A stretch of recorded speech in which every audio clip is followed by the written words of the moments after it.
Anna, welcome to the show. So good to be here. Thank you. And we are diving into acting and what we can learn from acting about facilitation. I am intrigued.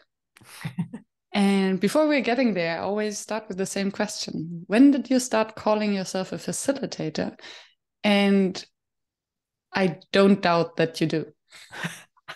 I do more and more, to be honest. Yeah, exactly. Because yeah, to be honest, in between I'm doubting. Because in between I get asked so much to do trainings.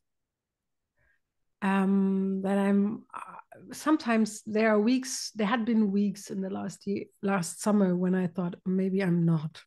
But I started thinking about being a facilitator, I think, with the beginning of the pandemic, by scrolling the internet and looking. No, before I'm wrong. Sorry, just remembering.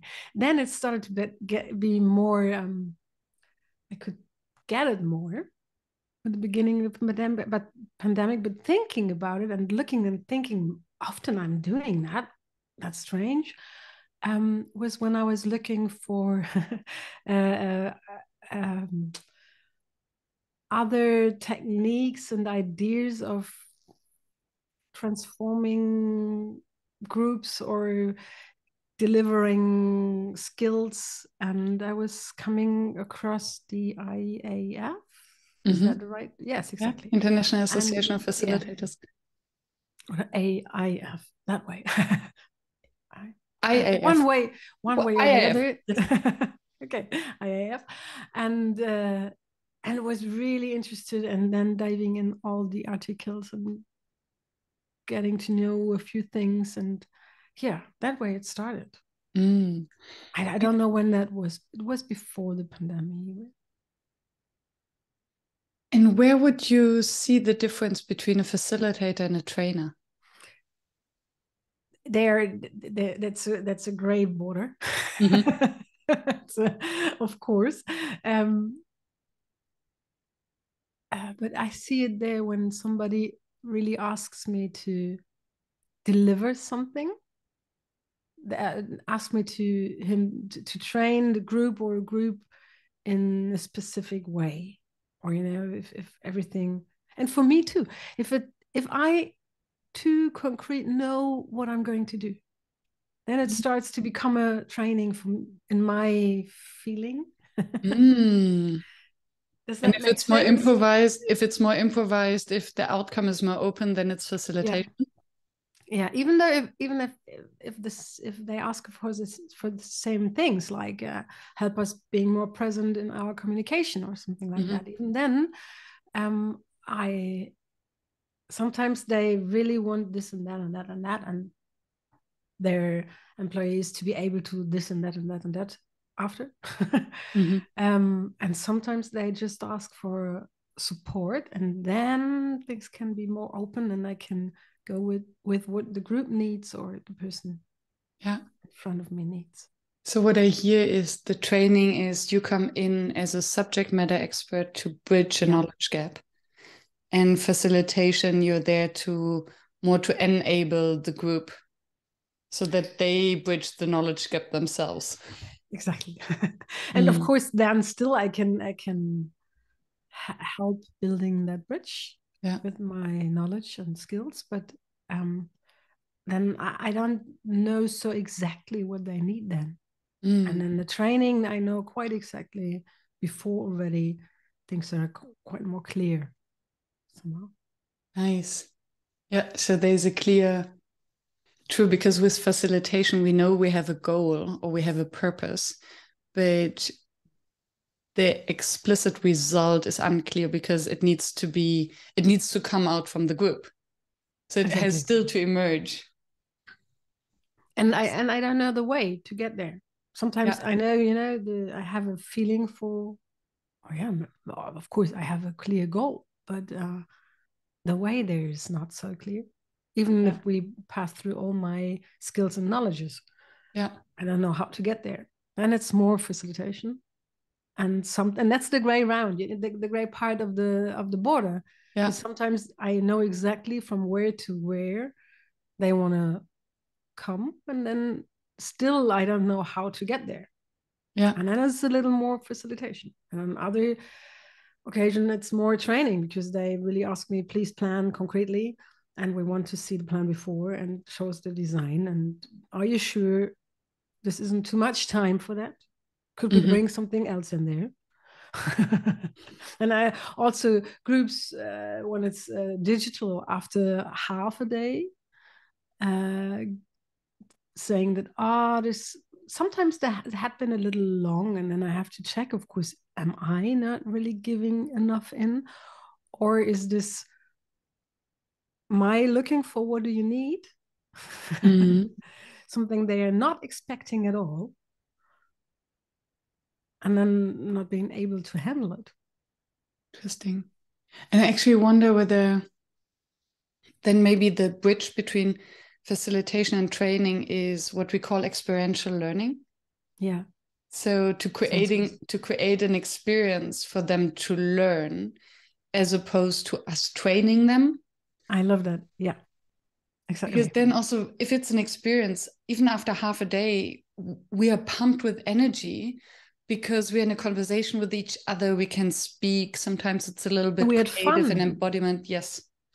Yeah. And then still they have, we're not so sure if we got what we asked for. And for that, it was quite a little. So I think half an hour less would have been good too. Well, then wouldn't have been as much fun. And of course, I'm not discussing. So take that, working on it.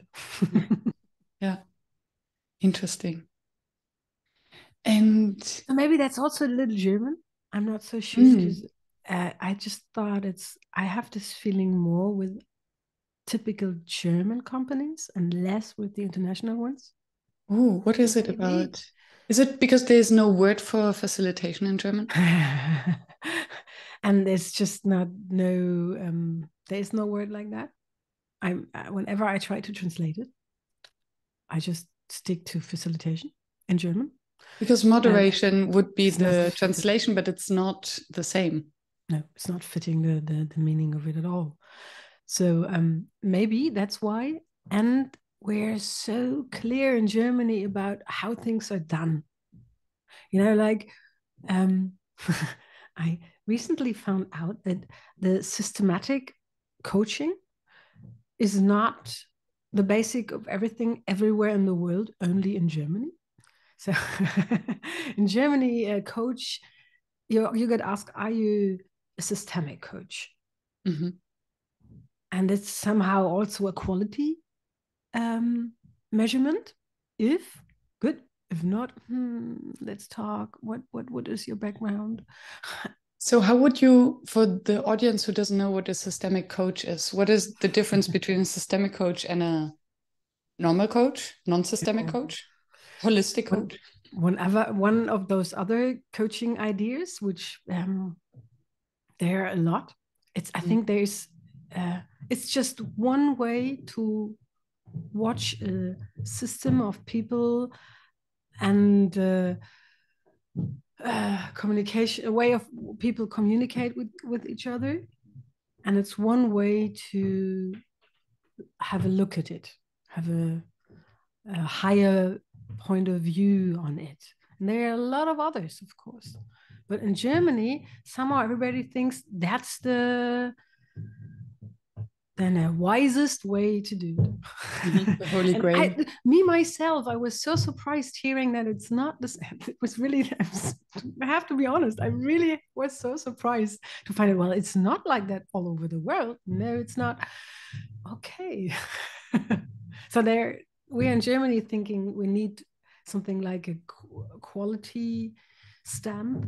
And if it's systemic, it is a stamp, a qualified stamp. And this might then be the issue with facilitation, where there's so many different ways of facilitating. And yes, the IIF, they do have their standards and they do certify facilitators. And I think it's more the process facilitation. But then there's so many different ways of facilitating, and there is no everyone can call themselves a facilitator. It's not a protected title. And it's so important to have those protected titles in Germany. That's really the way to say it. There's no protected title. And if it's no protected title, everybody can say it and everybody can reclaim to be it. So then it's not as good. Then there's no value. No. It's also an actor, where I'm coming from. Actors, there's no protection of the title. You can just call yourself an actor. And I you have didn't know to that. say, of course you can. You can just start doing it and then you are one. That's, you don't have to do a school. There are a lot of actors never been to an acting school at all. Really, and great ones. Brilliant and great ones. And of course, there are also brilliant and great ones who went to school and went to different schools and so on and learned a lot of techniques and so on. And somebody who hasn't been to a school maybe learned the techniques somewhere. So still, the moment you're acting, for what kind of reason, like being an improv actor on a funny show, you're an actor. Yeah. And I wonder and it's very clear, everyone can distinguish a good actor from a bad actor. Yeah. And a bad actor will not call themselves actor very long because they won't win any gigs. That's a question. I would question that. Okay, maybe if you watch private TV in Germany. Yeah, during the day. And not only in Germany, I think that's like that all over the world. Okay, and that's not only the reason of the reason for that is not only bad actors, it's also bad stories, and it's really a hard schedule how they produce and so on. There's a lot into it. It's not that you really can say how good or bad an actor is, but you can see the acting is probably bad because of different reasons. And you can say that. You can say if you believe somebody or not, and that is not said by this certificate or something like that. It's not by the stamp. And it's interesting because I have that's a beautiful kind of way into our conversation. I believe that you can say the same about a facilitator, that it's not about what we're doing and the activities we are planning, but it's about the way how we're doing it and the authenticity, the presence, the owning the space, owning the stage without owning the stage. I think that's maybe the big difference. An actor wants to be in the center of attention, and a facilitator owns the stage to hold the space for the group without being at the center of attention. That's right. That's a big difference. And of course, not every actor and every role wants to be the owner of the stage at any moment, but as a facilitator, you of course are holding the room for others. That's the main goal. Point. It's not really about you. Still, you're standing there and you know a lot about presence, and you're knowing and practicing a lot of inspiring things you can do. You do that as a facilitator, but with another purpose than being in the center of everything. Yeah. And one more thing that just pops up in my mind, and then I'm curious to hear from you what you learned from acting about facilitation, is also the mimic and the body language. I realized that especially in online facilitation, it is like being on stage where you have to exaggerate all your facial expression, all your movement. You have to take more space so that the audience gets some of your energy and is pulled in. And right? Yeah, you're right. I think it's the same in a room. It's just the medium is so different. If I'm in the room, there are a lot of things I can't do with the camera. And in front of a camera, there are a lot of things I can only do with the camera, would not ever work in a room. But in the end, there's really a lot about me, the ones I'm talking to. Like now, it's only the camera, not a big room. And if it's the big room, I can do things like, talking with the back to the people and filling the room only with my voice.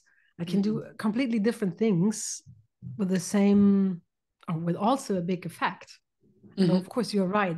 I have to really put energy into this little black point there, the camera, if I want to reach them and get them into it, pull them into what we want to talk about.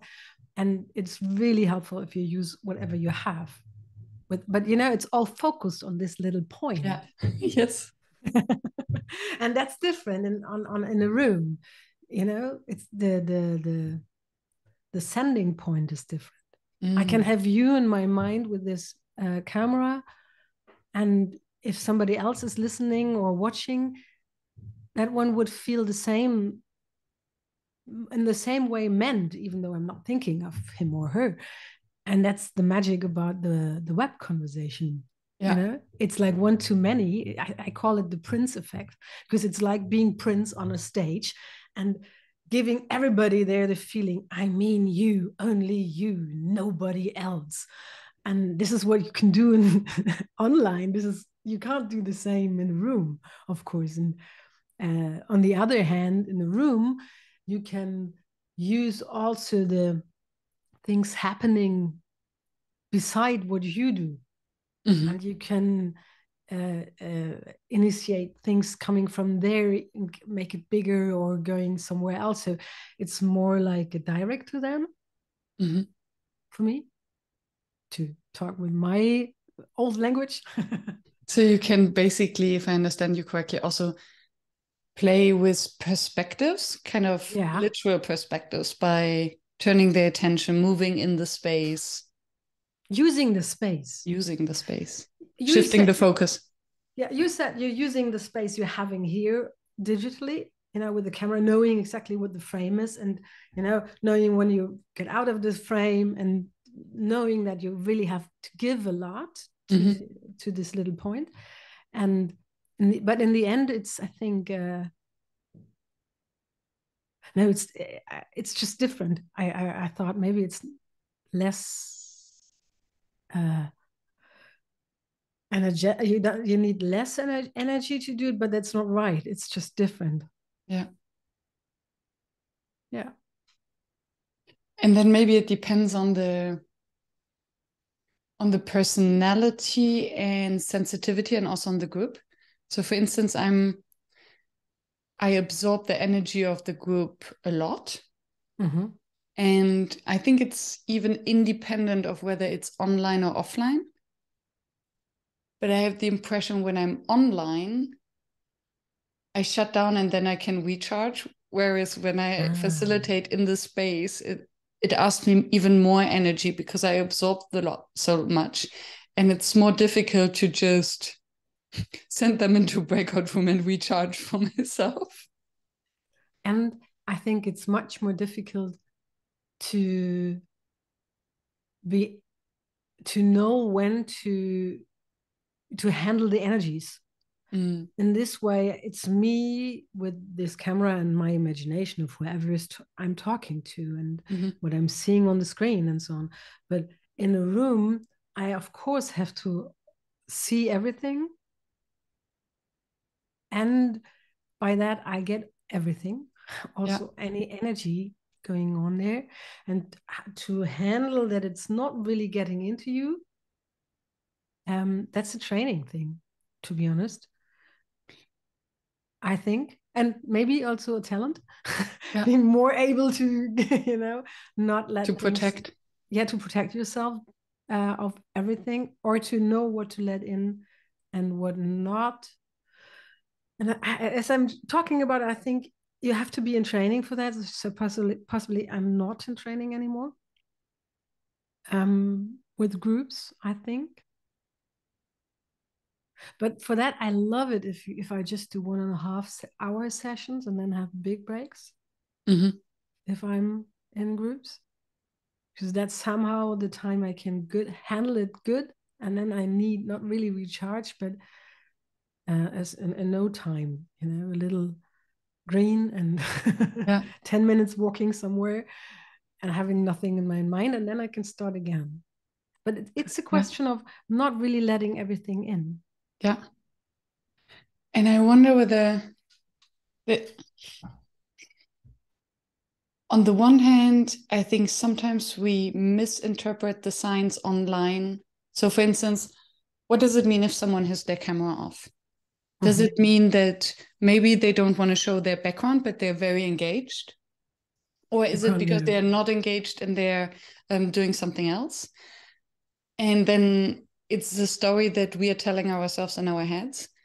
And then in the space, participants can be very disengaged, although they're physically present, and still have their video off, in air quotes. Yeah. And I wonder whether, I think you sense that as a facilitator if you're standing there. And I wonder whether you learn to sense that or learn to protect yourself if you're an actor. And I'm thinking of an actor in the theater. Imagine when you said that it's maybe a training or a talent, I'm thinking of an actor who's playing a role in a theater play that just doesn't resonate with the audience. So it has nothing to do with them. It's the play, and still they have to struggle with this frustrated energy coming from the audience. And even if it has to do with you, you have to get through that. Even if you then finally understand for the premiere or something, this is not working, because that happens. You still have to get through. It's not nice. And you probably feel anyway awful after, because it's not going to be the big party. Oh, we done it. It's more like, well, that didn't went well. And still you have to separate yourself from that. And there are ways like techniques that might help you use what happens. For example, there's one idea I really loved a lot, as long as I worked with actors, to tell them that the moment when they start to think private while they're acting, where they're in their role, that's a kind of egoistic movement.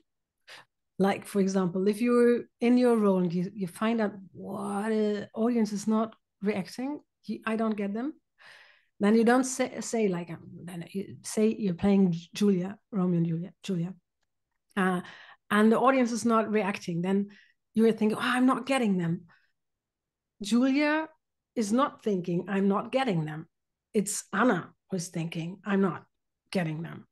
And I was always telling them, this is kind of egoistic because you are the role in that moment. So whatever happens to you belongs to the role. So then it's Julia having the feeling, I'm not getting him, or I can't express myself, or why don't they understand me, whoever they in front of her are. And by that, you can use everything. What happens, any private idea, what happens to really richen up the moment and your character. And I love this idea of, if I'm in a role, even also as a facilitator, whatever happens is not happening to Anna. It's happening to the facilitator, Anna. And whatever is in my mind, like, well, what is he looking like? Why is he looking outside the window? It's not Anna who's thinking, oh, I didn't prepare that well, it's not working. It's Anna, the facilitator, who thinks, I have to get him, or I have to find out what's on his mind.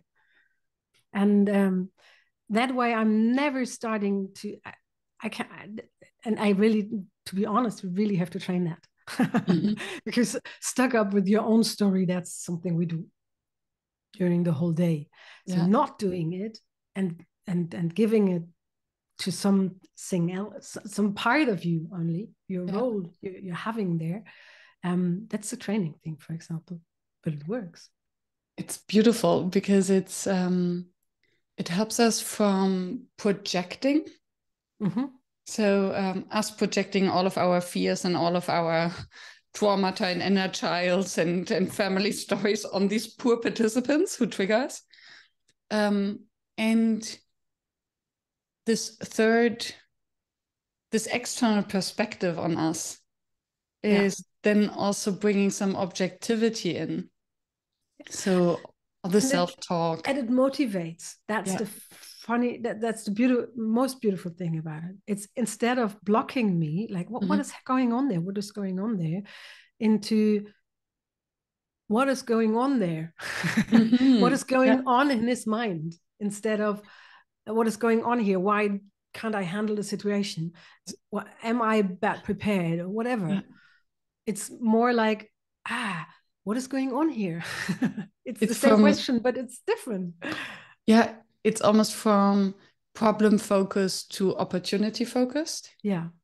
And creating space for curiosity. Yeah.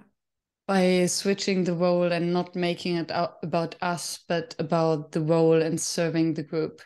Exactly. And this reminds me of a coaching question that is often used, where you ask, what would you advise your best friend in the same situation? Mm-hmm. So what would you advise a facilitator in this, your best friend, the facilitator in this situation? And suddenly you get out of yourself and you're much more courageous and much more creative, because it's so much easier to solve other people's problems. Yeah. Right, exactly. I like that. So to me, the acting tools, I started my whole training and coaching and facilitation business on the base of helping actors in the very beginning to develop their self-marketing strategies and find ways to succeed with them, and also was working with them on their roles and so on. So I started as a coach for actors, and sometimes I'm missing it because in one way it's really more easy on from the outside to tell somebody, well, this is why are you taking that for you? Why are you taking it with you home? Why don't you give it as a opportunity to your role? That's more easy than to say this is a part of you and give it to this part of you and don't make it about the whole you, like you just said. It's more easy to say, yeah, it's a role anyway. It's Julia. In this other situation, it's Anna. Nobody can, the story about me from the outside is this is Anna and not this is Julia. So if I'm a facilitator or a mom or a friend or just walking on the street, it's always Anna. And to separate that and to understand that as a facilitator, I'm not Anna. I'm part of Anna. And I'm having the resources of the whole Anna. But in that moment, I'm still not Anna. And that's very, if that works, it's really absolutely similar to playing a role in a play or in a TV movie or whatever. Because also I take the resources of the whole Anna, but then I am the Julia, and I am the Julia. If I'm playing the Julia, I'm not acting. That's the bad acting we were talking about.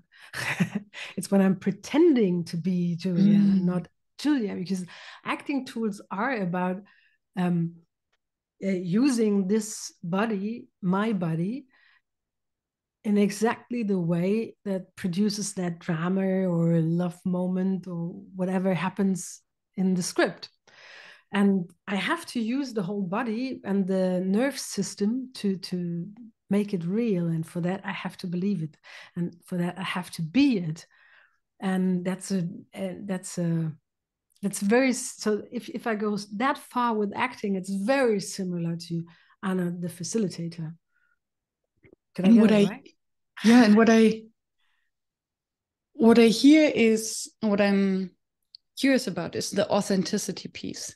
Because are you saying there's a difference between playing a role and acting as a role, and that the audience senses the difference, and that's what bad acting is? And when I first heard you speaking, I thought, okay, if we're acting as facilitators, then it takes away our authenticity, and hence it kind of destroys the trust from the group, because we need to be authentic. But then when I hear you, how you explain what playing means, then Julia becomes part of you, so hence it is authentic.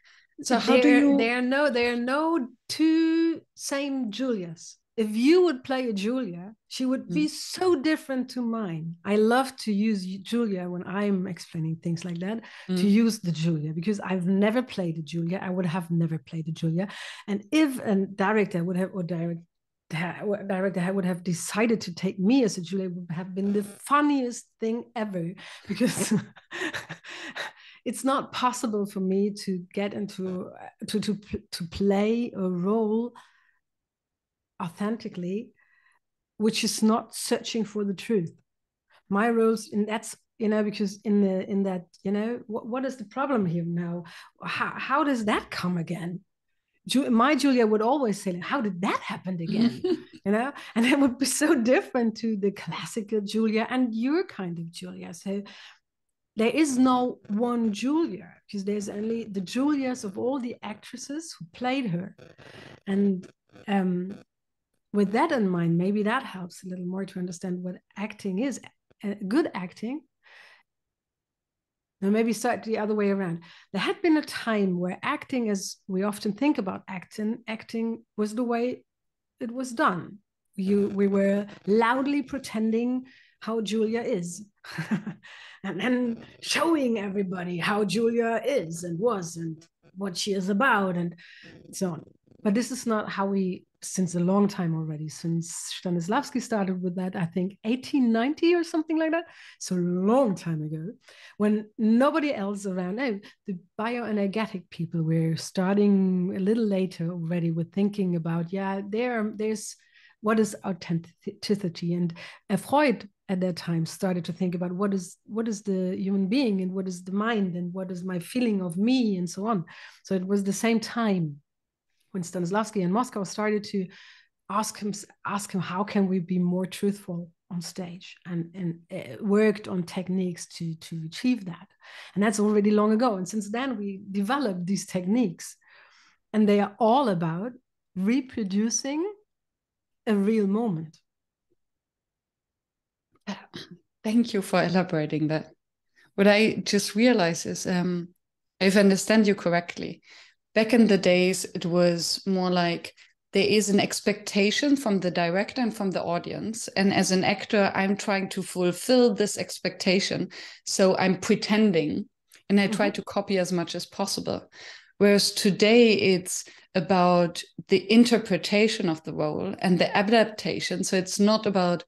And maybe it's then the trust that if my interpretation is authentic, then it will serve the audience, but I'm not trying to please the audience as a goal. Yeah, that's a complicated sentence, I would say. Of course, I always want the audience to be pleased in one way or the other, but still, there's a conception in acting, which means I'm giving something. And if it's not working, it's not working. But it's not... Good acting is really not about, in the first place, think about how somebody would take it or would see it or want it to be. It's, of course, about what is my goal. Like if it's a comedy, don't play a tragedy. Of course, there's a perception thing in it still, but it's both. It's my interpretation, which, if it's surprising, it's the best. Yeah. and still I have to touch the part of the expectations, like I am in a comedy or I am in a tragedy.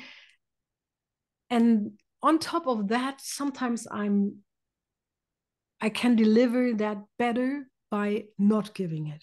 Like if somebody is expecting a comedy and I'm giving it deepness of the feelings, of the tragedy in it, or whatever, of the love, the great love I'm in, then it's really funny. So it's, and maybe that's it, that it's about moving something in the audience. You said it's, you want to surprise them, you want to move them, showing them the love, the big emotions, and you create this by connecting to the audience, but not just delivering what they ordered. I think if you try to please, you're less credible. Yeah. And they are actors who really make their whole career on not delivering. Yeah. Yeah. Because I think we, as humans, we connect better to authenticity, to as opposed to someone trying to be liked. Because we always feel like, oh, what does this person want from me? Why are they doing that? So there's something that makes us uncomfortable. Whereas if someone is truly authentic and delivers great emotions, we get intrigued. We like them. We get sucked in. Exactly. And the big misconception about acting is really that basically acting is about playing, and acting is about acting. So right, to act for somebody, something for somebody, as if, and to do something, and not to do something purposeful. That's acting. To achieve something, and not playing, not pretending to be something or someone or do something. It's about really doing it while you're doing it. Doing it while you're doing it. And that's what facilitators do. Yeah, doing it while you're doing it, and thinking on your feet, and not trying to be liked. Yeah, and having the courage to have an idea and explore how to deliver that idea. And then maybe that's coming back to this: what is the difference for me if I'm allowed to? I know what I should deliver. Like, I know this is a comedy. I know this is a training about storytelling, whatever. If I have the space in that to explore how I can make these people being there right now, how can I help them to develop their own story, or the story that fits the best to their goal, then I love it. Then that's facilitation. And even if they write training above it, it's facilitation. And the other way around, if they write facilitation above it, and they want me to do things in a certain way, then it's training. Yeah. And how do you use now the acting tools in your training that you deliver for non-actors? This morning I've been at a facilitation remote cafe, and we had a beautiful session with Ola Olu from Nigeria. Yeah, he's in the Never Done Before community. He did such a beautiful thing this morning. I loved it. And I met a new coffee drinker from Italy, and she inspired me really. And I have next week, I have a situation where I will help female scientists, to organize the situation, to communicate more successfully in their situations, which are mostly that they are the only females in the room. It's the physics and quantum physics and IT stuff. I love it. And I love to do those things. And I was really I have those 2 days, and I know mainly what I'm going to do, but I'm still missing my experience in a way, how I can bring it to the next level. And Ola was talking today, or asked us to talk about the question what happens if we bring movement in our sessions. And of course, the first feeling was, that's the awkward moments. And I'm often doing that. And one way to do it is I'm just the one who's doing it first, and then I'm quite silly, and people can laugh about me, and that's easier than for them. And I have an idea to do it different next time, really with music and using the room, because it's about dominance in the end. And dominance in a room, the subject is how to dominate a room if you're the only one, or maybe only two and the others are more.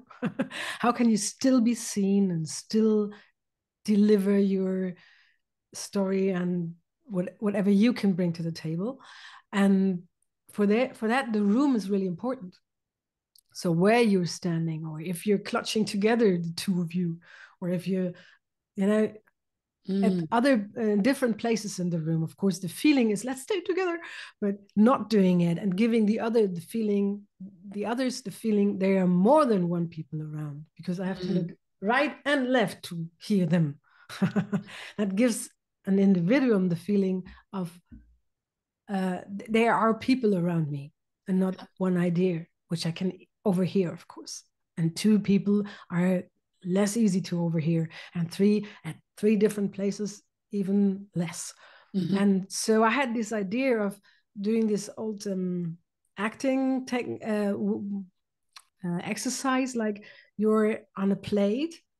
The room is on a plate, and when you all go to the left, the room fall down, and if you all go to the right, and the room fall down to the other side. So you have to balance the room with yourself. So that's how you really can feel the room. Where am I? Where are the others? Even if I don't look at them and so on.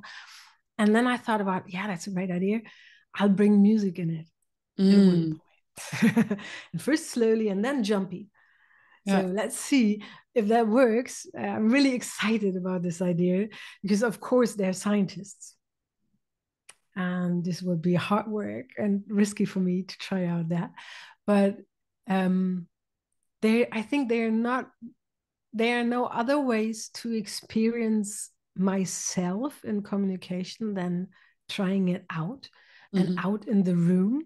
And for example, for that moment, I love to be in real somewhere again, because this is nothing I can experience digitally, or other exercises like knowing when somebody stands behind you. This is such a strong feeling to handle this feeling of the one is already behind me, and it's only a few seconds that one can't stand behind. That's another exercise, sorry, that you sit there and the other one is in the back of you, far away, and walk slowly and with no noise to the back of you. And you have to sense when the one is standing behind you. This is an experience, to handle this excitement inside of yourself and really get to this. It feels strange, but the other person is not yet there. And to hold that is, you just have to experience to find out how it is, and then to be able to do that again in other awkward situations, knowing this is not a good feeling, but I can handle it because the other one is not so near, and I can maybe pose myself somewhere else, and what can I do? And stay with a clear head in those situations. You have to live it before you can use it. Yeah. And I think it's also something instinctive. It doesn't feel safe if someone stands behind you, especially if they're coming closer and you cannot protect yourself and turn around. What is it that you teach then the group through this exercise? This is really about handling dominance in this case. And this is, I'm just telling you, really, it was not my purpose, because it was so beautiful this morning with Ola. And Silva from Italy. To have this, to get this great idea to really make them handle the room, and to decide themselves when to change things in the room and do it, and not only think, I would have been good if I would have stand up there. No, learn to do it when it's necessary, however you do it. That's really interesting about domination, and because domination is a game. And this is a game, this is not acting. And to understand domination is a game, and I can play it, and what the rules are, and that I have to play it, otherwise they play me. Let's see how that will work next week. But normally, and this is quite new what I told you, normally I bring acting into all the stuff which has to do with self-management. Of course, domination and the game of domination is also a part of that, is also self-management. But for example, if you're in an exciting situation and you want to stay more calm, there are really a lot of good acting techniques which might help you even in that situation if you could not prepare them, but especially if you can prepare them. So like if you know you're going to go to, you're having a situation in facilitate, where you want to facilitate something you've not done before, never done before, and you're really, really excited, it might be helpful to work on an action. An action is a body anchor combined with a sentence, which uses a technique from Stella Adler, which had been an acting coach with a special technique, or you called it obstacles. It's kind of the same in different for different coaches and histories of them. It's like you're inventing a big movement connected to a sentence which helps you out in the situation. For example, I don't have an idea of a facilitation situation, but for example, if I know I have to go to court and I know this is going to be really frightening and will be really, I'd be really in trouble if I will not be cool and calm and the situation is not cool and calm and I'm afraid. So what to do, that you could use those body anchors called actions by maybe inventing the sentence, I'm here because I'm giving the subject to a higher, how do you say that then? Instance. And for that you can, if you have, I'm here because I'm giving the subject to a higher instance. That has a lot to do with trust, okay? Of course, if I and purpose. Yeah, and you use. I have to show, but nobody can see it on the podcast. There's a video on YouTube. Okay, so you can show. Good, I'll do that. Then you really invent a big movement, like I'm taking this subject, and you really do it big and a big movement. I'm taking this subject and bringing it to a higher instance. And you lift your arms as if you're lifting something big. The things, and then I'm lifting the big thing, and I'm using my legs too. I'm using the whole body. Of course, in front of the court, you're not doing that. You're doing it to fix the sentence in your body. And you're grabbing, the subject, and you do it again and again. And if it fits good with it, you can feel it. It's like a manifestation. Together. Yeah. And then you start to make the movement smaller. Like only in the beginning, I'm taking it and bringing it to the higher, only in front of your breast. Somehow you grab it a little in front of your belly, and then you're bringing it to the higher instant. And in the end, it might only be a hand gesture. And it doesn't have to be a big one. It can also be a little one. And nobody will realize. No, but it's in your mind. Nobody will realize.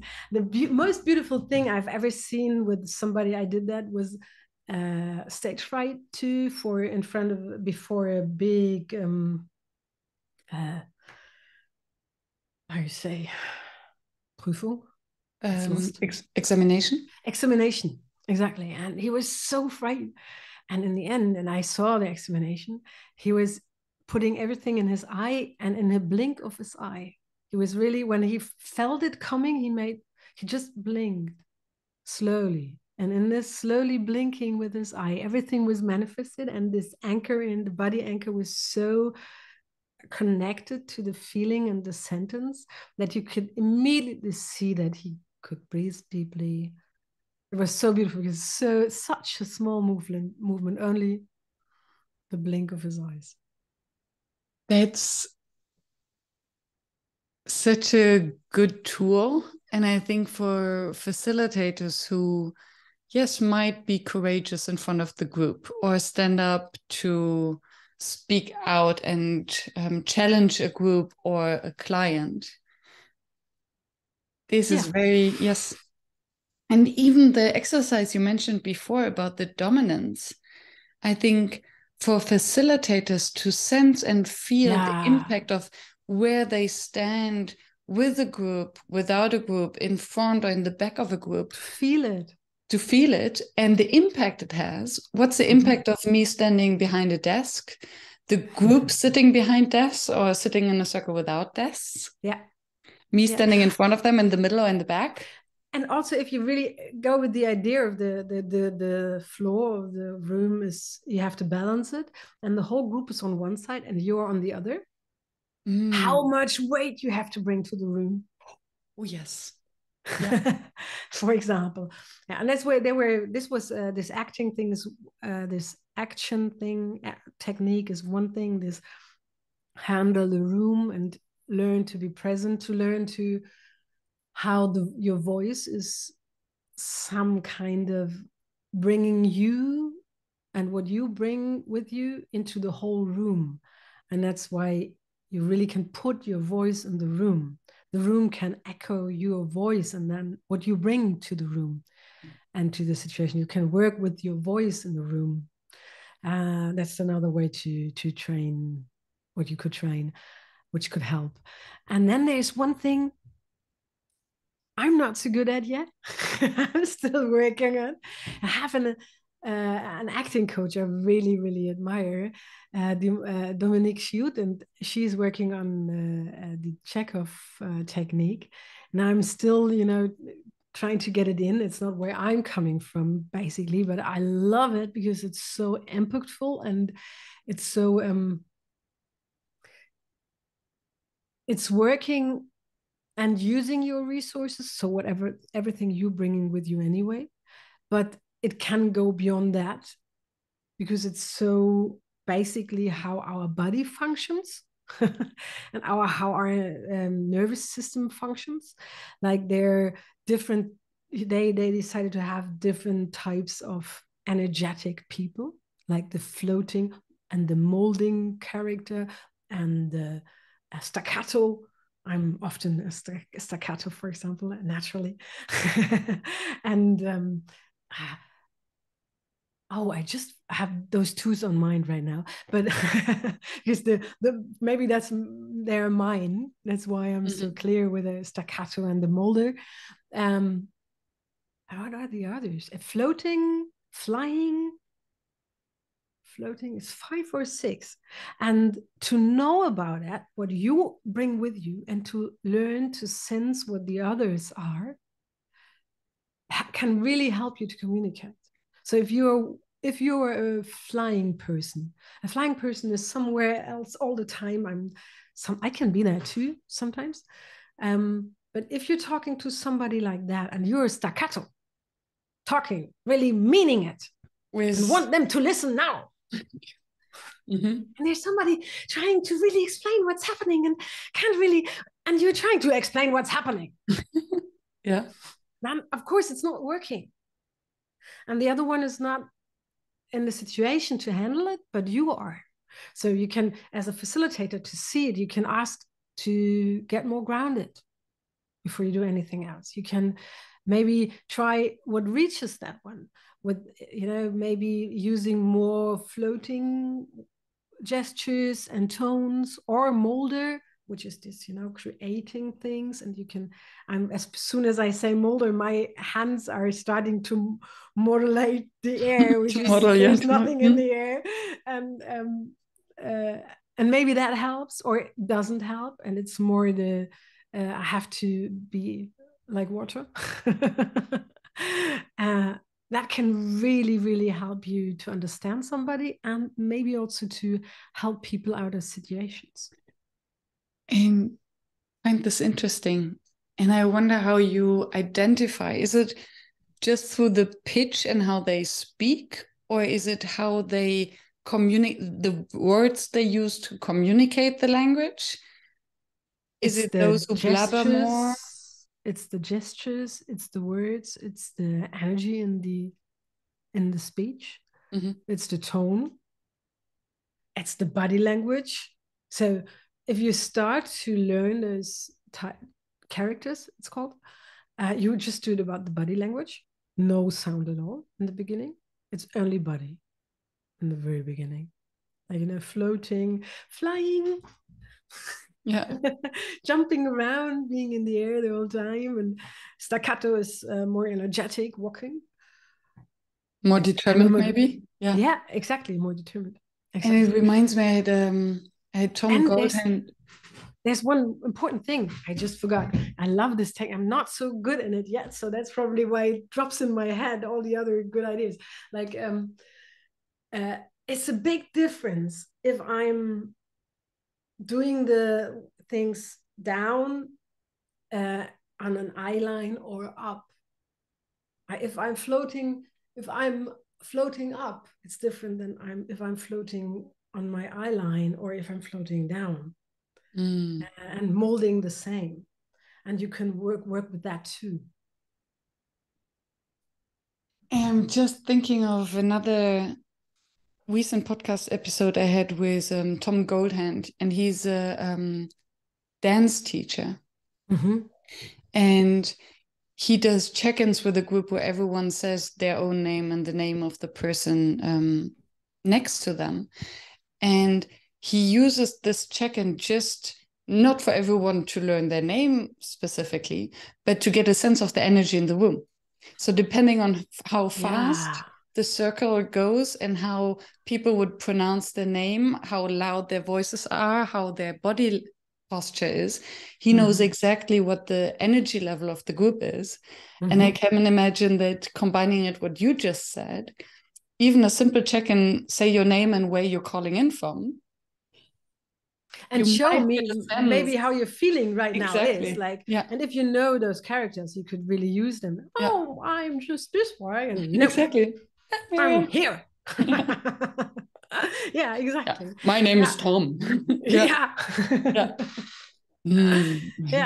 So I think because modern acting tools are developed to give you the opportunity to use your body in the way it's helpful for what you should deliver or you want to deliver.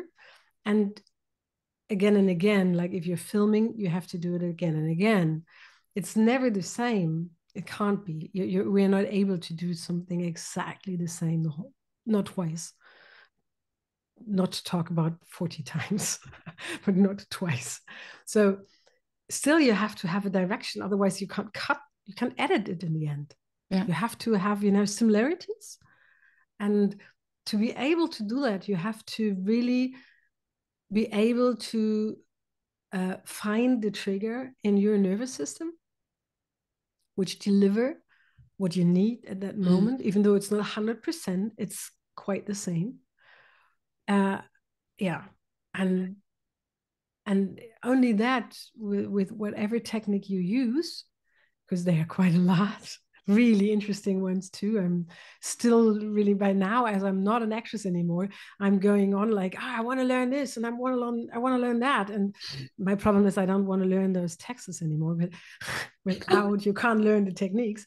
All the techniques are helping you to be able to find out your triggers, to where you're dimmer for which emotion and which energy is. What do you mean by trigger? Because when I hear trigger, I think of emotional triggers. So you say something that maybe triggers my inner child or triggers me becoming defensive or my insecurities. Is this what you mean? Yeah, but I mean it more like a dimmer. Okay. So how do you react then? What is an acting tool to help me not to act on triggers? For example, those actions, which I showed before, if I know it's going to come, it's that. And if I train the characters we were talking, if I'm trained in them, I can use them, for example, by checking in with myself and hearing my voice and hearing me talking really clear, because I'm in charge now. And I could just, know, okay, this is not relaxed. This is staccato. So what is there?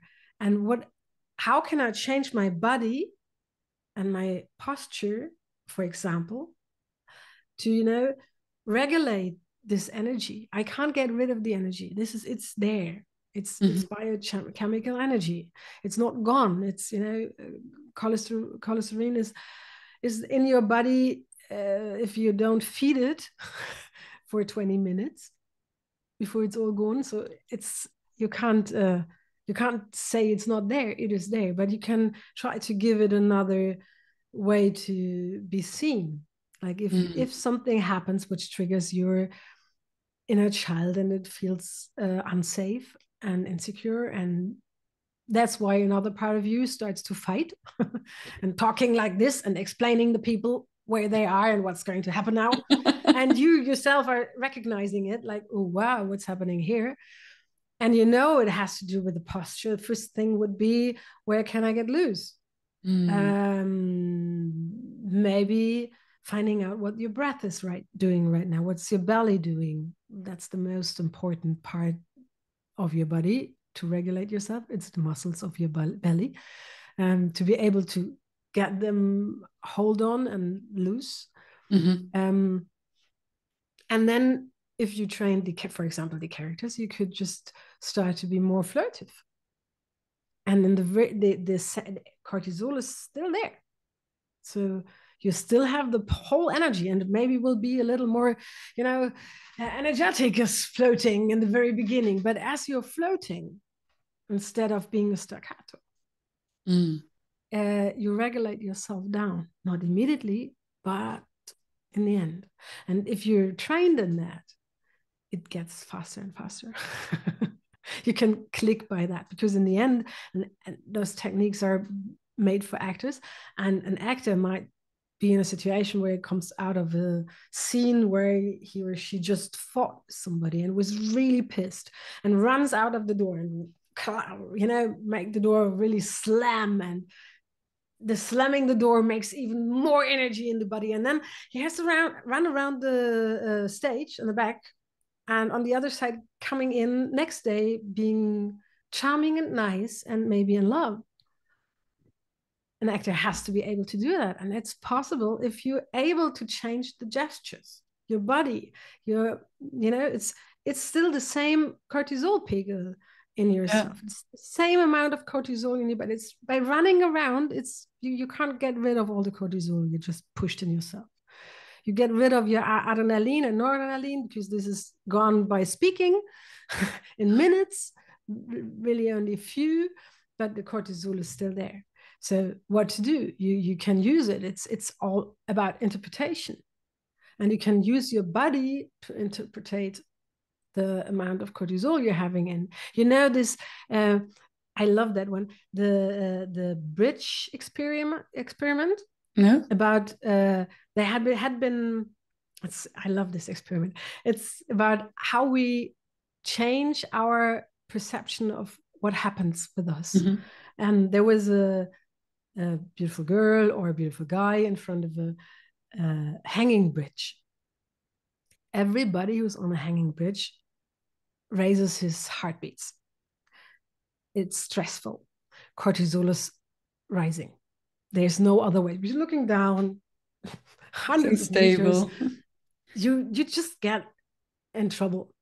And then when they came out down the bridge, there was still this beautiful guy or girl, and asking, well, we did a little experiment. We're doing a little experiment here. Could you just sign out this, query about high being or a high point or something like that? And it wasn't about that. It was only about, then they gave them their business card. And if you have a question, you can call us. And they did the same on a normal bridge. And I think it was something like nearly 80% difference of people calling for a coffee on the hanging bridge, because this excitement in them, they just misinterpreted it. And I'm excited, and there's this beautiful person. So they had the impression that it was a flirty situation. Yes, exactly. And it was, I don't know the numbers 100%, so don't fix me on that, but it was really a big difference between a stable stone bridge or a hanging bridge. Interesting.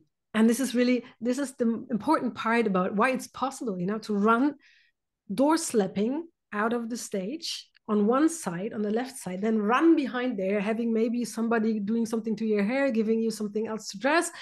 You're really in trouble out there. I had so many moments when they ripped how you say perücke? The whip? The whip, ripped the whip from my head and put something else on my head and, get loose off my skirt and put on another one, and then running in the other door and being in love. Yeah. And that's just possible by interpretation. And you use your body to help you believing it. Yeah. Because you have to believe it, otherwise it's playing, not acting. Yes. Yes. And to have these little clues for ourselves, and to learn these actions, as you call them. I think that's helpful. And also with the hanging bridge experiment, I think it's so useful. It's a sort of priming. So if we're putting our participants in a certain stage, maybe we're doing something embodied or exciting, we're putting them in a certain emotional state, then what we are asking them, what we're presenting them afterwards, the interpretation of it is will be how do you call that, is dependent on what we did, on the actions we did before in the emotional state. So that's very important to be aware of. Thank you. And you can if you know where those points are in you, because of course we are reacting on the same things again and again. So after a little time, what you react on, and maybe in the end, exactly what other posture you have to take, like running around the stage, taking the next door and being in love instead of being pissed. Same energy in the body. Yeah. Fascinating. That's why I love using sometimes and I learned that from one of our facilitators, using the breakout rooms just to, even in an online meeting, just to change the space. Yeah. So leaving the space, walking out of the door to going from rage to love. So even a small kind of trigger might change the entire energy in the space, although it's actually not real because you haven't moved. But it's changing, and it's also changing because you're meeting somebody else, or you're seeing something else, and that is doing something to you. Oh, it even works if you move the entire group to one other breakout room. Yeah. Which is funny enough. Okay, let's discuss this in another room. Oh, yeah, exactly. Just because they're like pop, pop, plop, plop, pop, pop, pop, pop. Yeah, something happens. Where am I? Okay, welcome. Love it. Yeah. It feels weird, but it works somehow. It does something to our brain. It absolutely works. It absolutely works. Yeah. What is one of your facilitation challenges? Or your biggest one?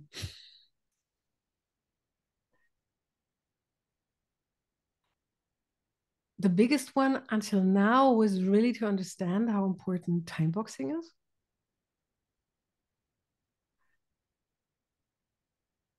Because when I'm improvising, finding out what works, where is our way, then it's in another state than when I'm time boxing.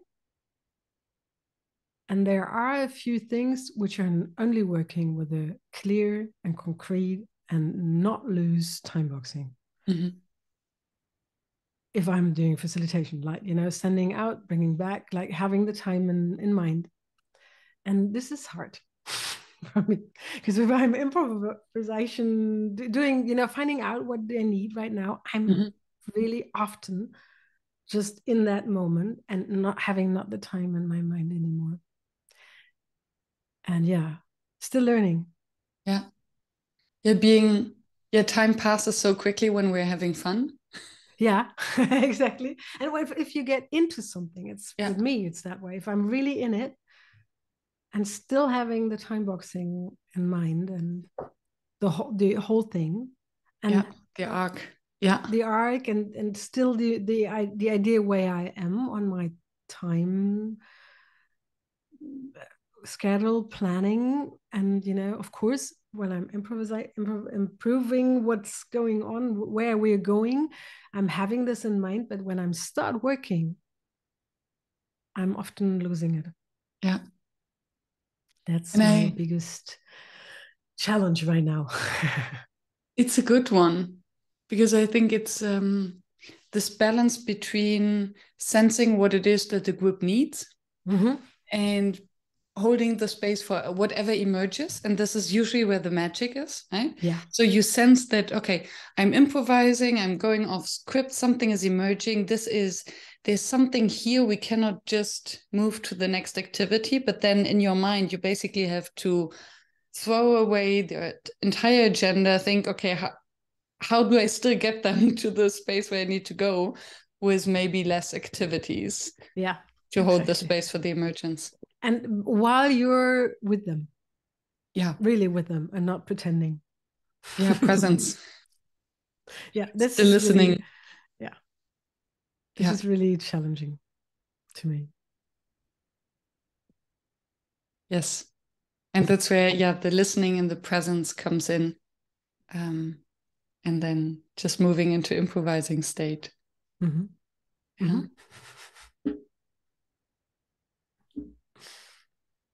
And what makes a workshop fail? Oh, this is a good one.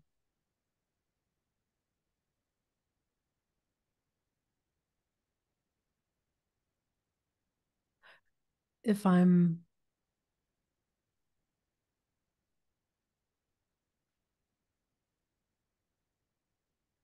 not able to gain enough trust in the very beginning to go my strange ways.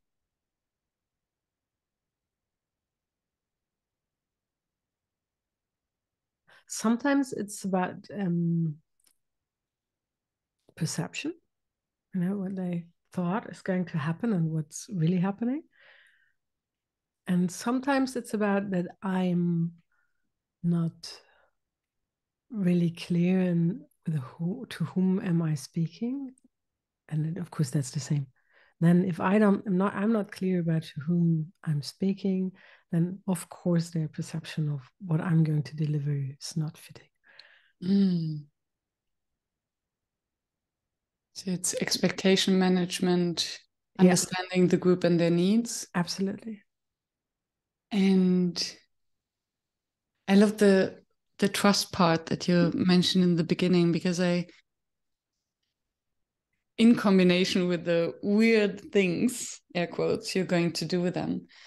Because I realized that, especially in the worst thing that can happen, I agree, is if someone in the group says, so why are we doing this? Kind of questioning your process and questioning the activities, and then bailing out and withdrawing. And then you lose the authority. For these reactions, it's easier in trainings.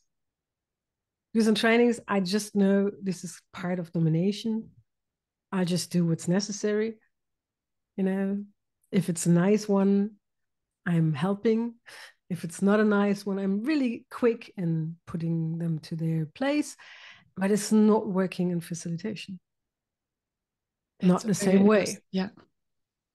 Like in training, I can just, very easily show somebody who's the boss with being really kind, sweet, and still clear and concrete. But in facilitation, the same thing would not work. Yes.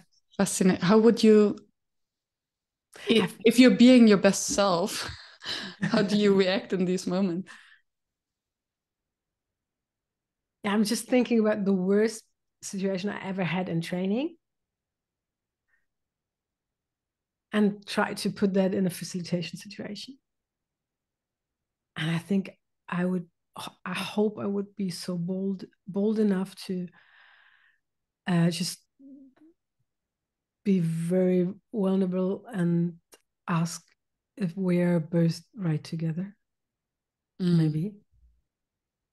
Because I just really had one guy in mind, which I really, at that time when I did the training, it was so easy because he really ran into my knife in a way because he handled it the whole time. He wanted me to run into the knife.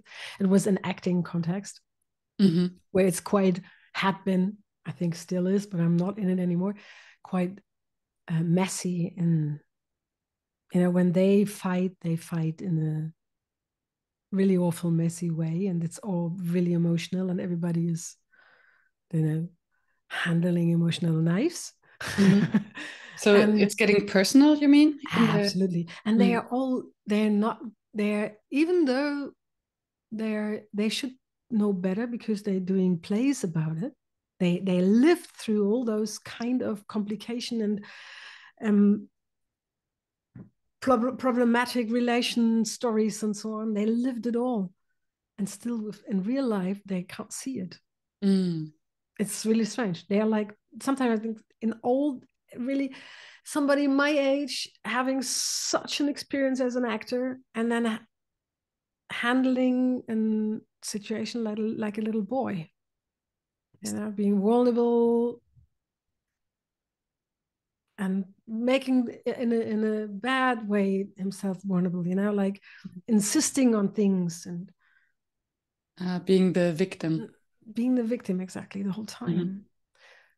And so this guy at that part wanted to make me the victim from the very beginning. And so that's why I just, I could just do energetic Aikido and then with a little knowing about dominance and so on. And this would not work in facilitation. What did you do precisely when you say energetic Aikido? Let's talk, because I know what I'm talking about and he doesn't. So, yes, good idea. Come over. Could you sit here? No. Doing all the teacher stuff, Yeah. And why would you? Because this reaction, oh yes, come here, sit next to me, let's facilitate together. Because I'm showing him. Everybody would see that he's an asshole. And maybe that's the reason why I'm doing it. And that's not good for facilitation. And if he's acting as an asshole, why isn't it? That's why I meant. Why not? Would say that's why I meant. Maybe then this is saying, ooh, this is an asshole move. It's different than making everybody see what an asshole he is. Me making myself vulnerable and by saying, whew. Yeah. And it's sorry, kind of asshole move what you're doing. How can we get out of there? And I find making we and so on out of it. But yeah, that's what I meant with would have been. This never happened to me. But if I hope I would be as bold to really be able to then really put them in that way, instead of showing everybody what an asshole he is, because not naming it but showing it. Yeah, that's the domination play. And interestingly, in a recent podcast interview, my guest, and I don't remember who it was, mentioned a very similar situation in a facilitation context. Where he basically did exactly that. So the person, the participant, acted like a total dick. And he called him out and said, okay, if you know everything better, okay, you know what? How would you have done it? Come over here and explain how would you have done it. And thereby the participant had to totally drop the knife and hand over the power back to the facilitator. Exactly. And But this then was it's in a about power. facilitation. And what I find and I wonder whether this is a gender issue, whether as women, maybe, oh, I'm a facilitator, I need to be this kind of kind host holding the space. Whereas men might be more direct and more confident, saying, yes, I'm here to hold the space. And if someone is attacking the space and putting the group in danger, it's my role to put them back into place. And if this means humiliating them in front of, or helping them to humiliate themselves. This way I like it better. Because basically, if you're inviting him to assist and to share his apparent knowledge, and he says no, you're giving them the stage to humiliate themselves. Yeah, if I would ask them, how would you go on? And the one would say no, you're right. So maybe if my goal is to put, if my goal in that moment is to protect the safe space, I probably will have to put them in place. Yeah. And I would do it exactly that way. Like, oh, good idea, come over. Let's do it here. And I would bring him in the front. But you can really do that. You know, you can go far with domination. Yeah. And that's, you have really to look where the line is, because that is on one hand protective for everybody, and on the other hand, then everybody knows it's not fun to play with you. So it's a thin ice. Yeah. I think it really depends on the situation, on the group, and on you, who you are and how you do it, because any kind of domination has an effect. Of course, you have to handle domination always. You can't just, hope it's going. No, it's never going away by not being addressed. Yeah. You have to address this in one way or the other.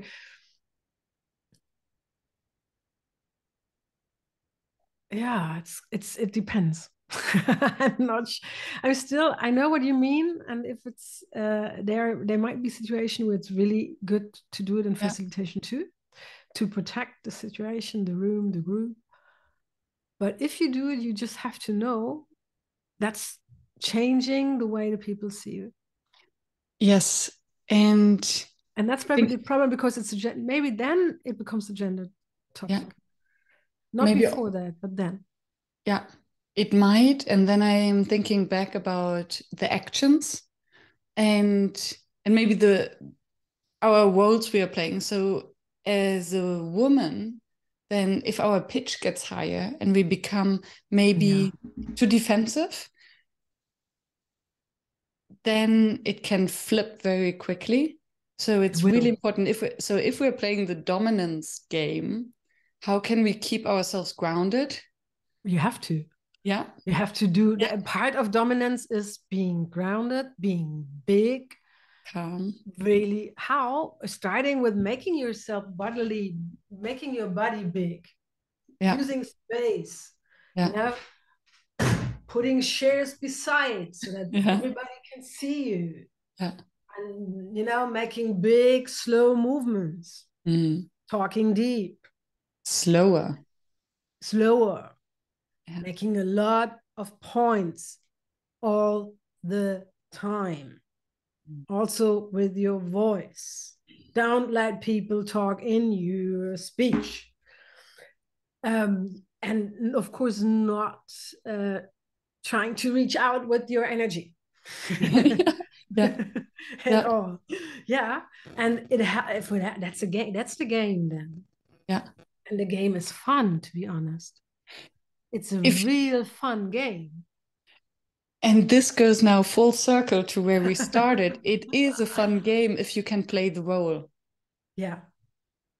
If you are the facilitator role and you don't make it about yourself. Absolutely. You are so right. Now I got it. Yeah, absolutely. If it's not Anna, but Anna the facilitator who got attacked.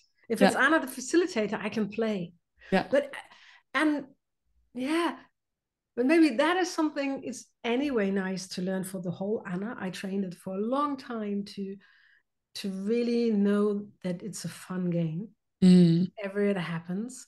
And I really watched a lot of guys who are really well on that and tried to learn.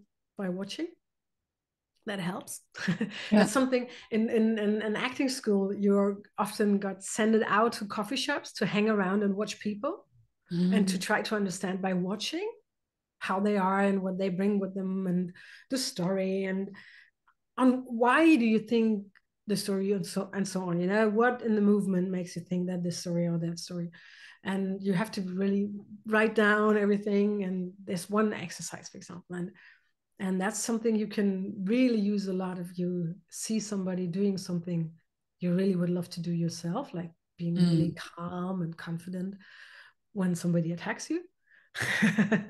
Just take yourself somebody around who's really good in that, and then try to find out how he or she is doing it. And they are always doing it with their bodies. So the body is really the main key in acting and you handling your own nervous system. Your body as your co-facilitator. Absolutely. Wow. Yeah. So round. Yeah. So we really built this kind of arc. Yeah, absolutely. Thank you, Anna. It was really great. I learned a lot. Thank you, Mia. I did. Thank you. Dum, dum, dum, dum. The end of the podcast jingle.